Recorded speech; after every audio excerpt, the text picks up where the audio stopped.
In this episode of Carpe Diem. As we get ready for the new year, we at Carpe Diem thought to give you a sneak peek at what's coming up on this show in 2019.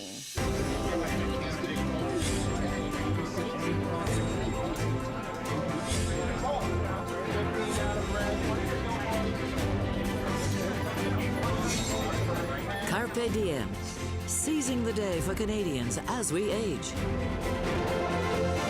Welcome. We have host videographer Leah Bolton with us to give us a preview of next season's Zippy Zoomers. Leah, what are we in for? We have a whole new batch of Zippy Zoomers. We're back in action. It's going to be a good year. So far, I've shot a few of them, so maybe we can see a sneak preview of a few of them, but it's going to be a busy year, Carmen. I can feel their energy already. We've got 3 entertainers so far. Tell me what you're looking for now in this year. They don't have to be physically fit, they just need to be active. So if they're active up here, that's what we're looking for. We're looking for people who are not retiring, and there are so many out there now. So many people just keep going. They're not ready to say that's it. Oh no, this is definitely not it. And why don't we just take a look at one?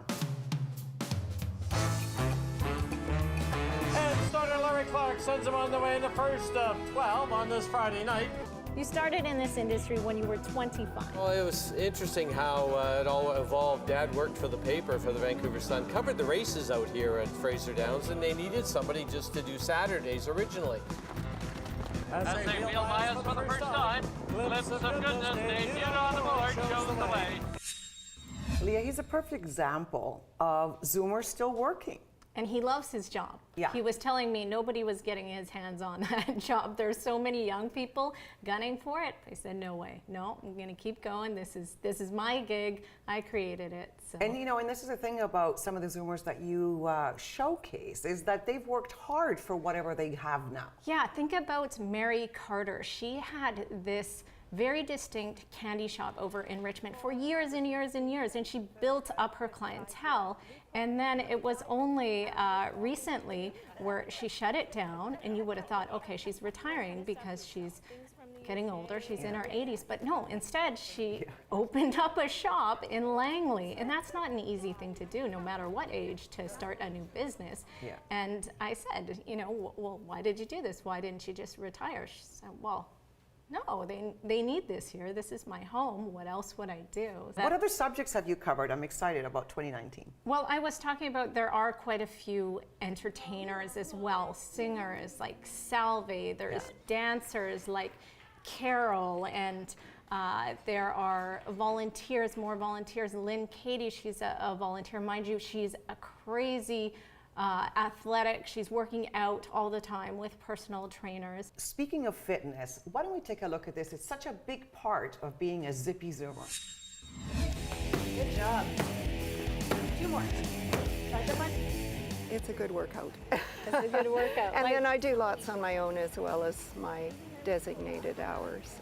Making sure your lower back maintains its contact. One time we'll do upper body, the next time he'll have me doing all sorts of squats and things. Another time we'll do a lot of lifting. Let's do a plank. He just changes it around. Yeah, every time is kind of different. Abs contracted. Okay, what you're going to do is lift one arm up in the air and the opposite leg up. I'm such a big fan of the Carpe Stand Up Straight campaign. And it was basically take care of your health, eat well, move.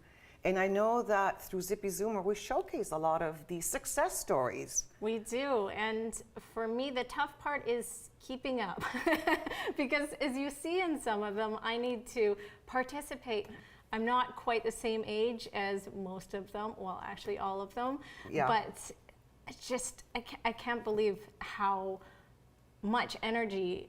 I just don't know how they do it. You mentioned that part of your search for Zippy Zoomers comes from the Zoomer Show, and she was one of these lucky girls. That's right, yeah. At the previous Zoomer Show, I put together a promo. I thought, wow, it'd be a great opportunity here at the show to put a little promo together and entice people to say, hey, I know someone, or my grandma, or my best friend. and to drop their names in. These ladies have life experience, and now is the time to use it all. And I just want to give a shout out to the hot mamas, because they still perform every weekend at the Sylvia. I mean, they're very popular. Yeah, they're coming up too. They were amazing. There were 3 of them, all in a different decade, all zippy Zoomers though. So I think one was in her 50s, one was in her 60s, and one was in her 70s, and they were... And if you had one in their 40s, it would be the perfect example of the arc of a zippy Zoomer. That's right. So I told them I could join soon. Yes. Thank you so much, Leah, for sharing your camera with our viewers. We really appreciate your contribution to Carpe Diem. We're going to take a short break. When we come back, we'll have Dean Atwell talk about his work on this show. Up next on Carpe Diem. Now, it may sound morbid, but planning my funeral has been a positive experience. It has been emotional, but overall, I'd say I'd recommend it.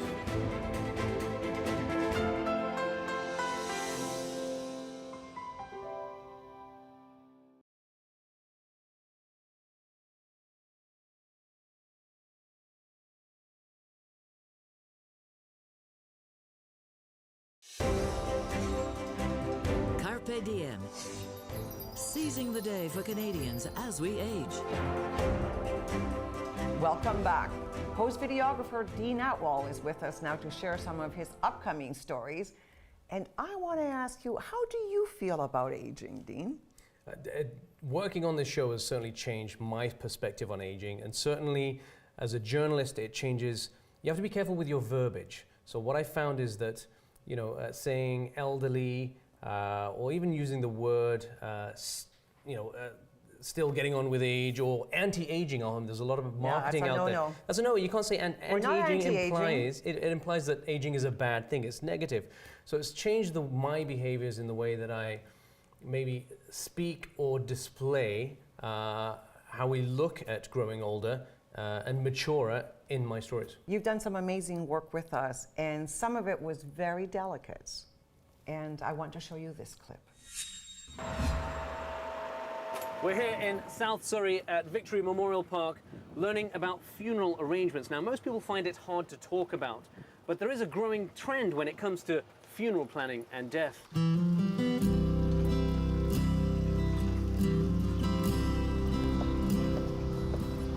We do have the in-ground options. We have the columbariums and the niche walls as well. We even have little private, almost estates for families to be in their own little individual house or apartment, if you will. Here we have a beautiful grand room, which we host most of our events in. We have a reception room downstairs as well. And we do have a family room and visitation down the side hall also. As you can see, we are an on-site cemetery with a crematorium as well. So when your loved one comes into our care here, they stay here until their final resting place. Thank you for calling Victory Memorial Park. So what does this allow you to do, Teresa?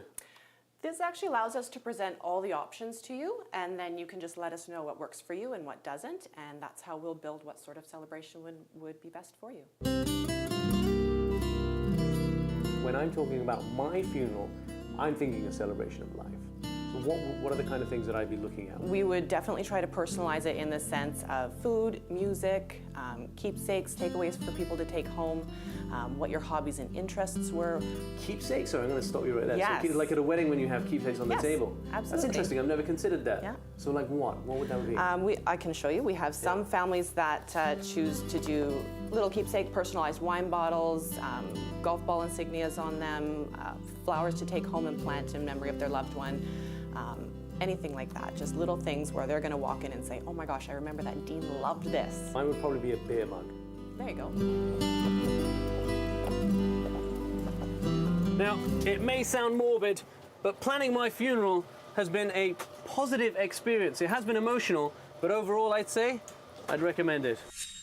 You really captured the mood of that process, and you showed us that it doesn't have to be sad or depressing, and I really look forward to that episode, which we call Prepping for Death. And what we learned is that it's a state of mind, and honestly, it's been a pleasure covering some of these stories, and I'm blessed to have done them, but it really shows you that it's how you think about growing older. I don't even want to use the word growing older, because what is it? Do we just age, or do we mature?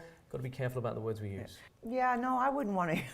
Grow up? No. No. Just age. Just age. It's all good. And in our whole Zoomer philosophy, Zoomer media is all about showing happy life. Absolutely, and it's about creating a community, and it's taking away that social isolation that typically exists within an aging demographic. Dean, thank you so much for participating on Carpe Diem. It's always a pleasure, and I hope we see more of you. Absolutely.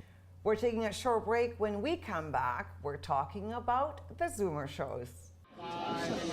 Still ahead on Carpe Diem.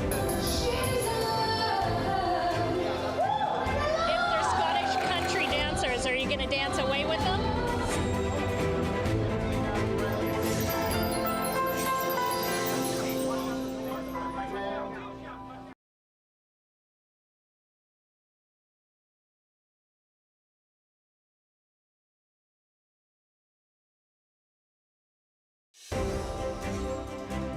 Carpe Diem. Seizing the day for Canadians as we age. Welcome back. We have a special guest with us. Johan is here from Toronto, where his team works on the popular Zoomer shows. Welcome to Vancouver. Thank you. Thank you very much. Any excuse to get out to Vancouver is a good one. And so we're just in pre-planning phase for our April Zoomer show coming up April 13th and 14th in 2019. What's the history of the Zoomer show? Yeah, so the Zoomer show is about 11 years old now. We'll be going to our 12th year. Vancouver's been happening for the last 5 years. And, you know, the idea was really around creating a show that's geared towards men and women 45 plus with a focus on positive and healthy aging.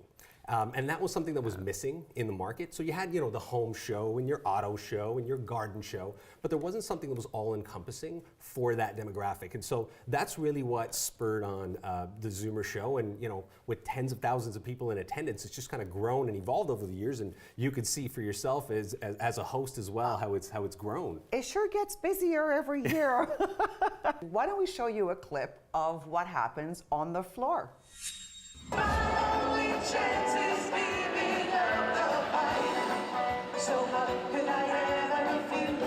attendance is fantastic. Lineup was huge this morning. Our numbers are increasing steadily every year. This is our 8th year here. There's a dance zone, there's over 120 exhibitors, travel, finance, everything you can imagine under one roof.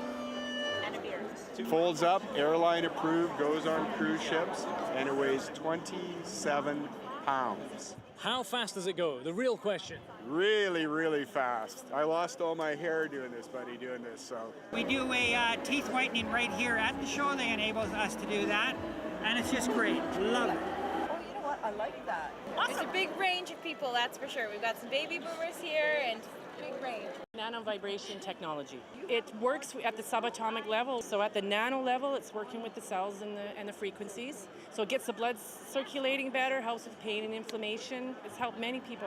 And then what I do is I just use a little bit of syrup. I think it's great. Keep spending money. I bought a rose quartz pendant as well as, oh, I see this one. I want to learn more about health. I like all the different services that are going to be offered. I want to know what's in store for me as I age.